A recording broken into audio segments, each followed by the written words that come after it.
my name is Laura Newson, and I'm talking about Heart and Soul, written and illustrated by Kadir Nelson, and he won the Coretta Scott King Award in 2012. And the stories are taken from Kadir's family that he was able to interview and get their memories as they lived them. But the story is narrated through an unnamed grandmother, and she is telling the story through the eyes of her grandfather, Joseph, who she calls Pap. And he was a little boy living in Africa and was taking over to the U.S. on a slave ship. And they get packed like sardines in this boat, and they had to sit like that for hours and hours. They were so crammed they couldn't even sit. The illustrations are in an oil paint, and it is so vibrant and detailed where you are able to just escape in this picture and live in this moment. And so he goes through and talks about the historical events of trying to get to their freedom, which is the ultimate goal, but it didn't come without heartache and wars and deaths. And so the thing that really stood out to me was the amount that African Americans did and all that they created and invented and helped make better. They didn't get any credit for anything. The wars that they fought, they came back and they had to go back into the field like nothing happened.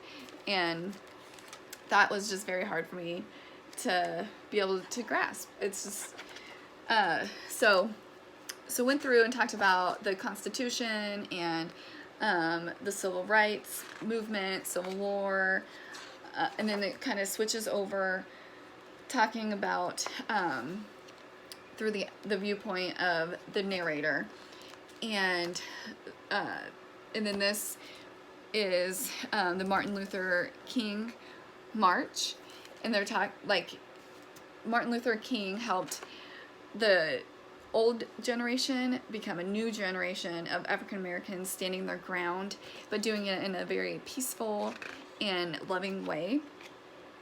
And they had their property being burned and people killed. Even whites were killed who were helping African Americans trying to get to their full freedom. And finally they were able to get it with the help of the president signing over the rights. And then there was, of course, the segregation that they had to kind of continue to fight through. And this is Rosa Parks, who would not get out of her seat for a white male that was illegal to do, and she got arrested, and then they went and did a boycotted the bus for a whole year. It was like 350 days that they boycotted the bus system until the blacks were able to sit wherever they wanted on the bus because they were about to go bankrupt, and so they needed their business. And here's Martin Luther King and his famous speech of "I have a dream," and that was very a big part of the narrator, and she just could remember the joy that it brought and the hope.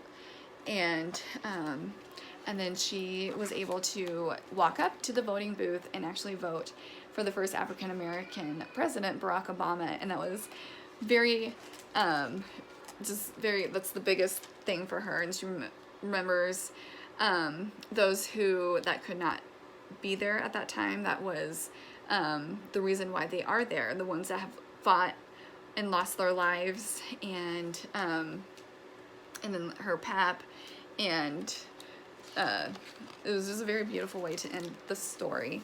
The activity that I chose for the students is a timeline, so they can go through and write the historical events as told in the story.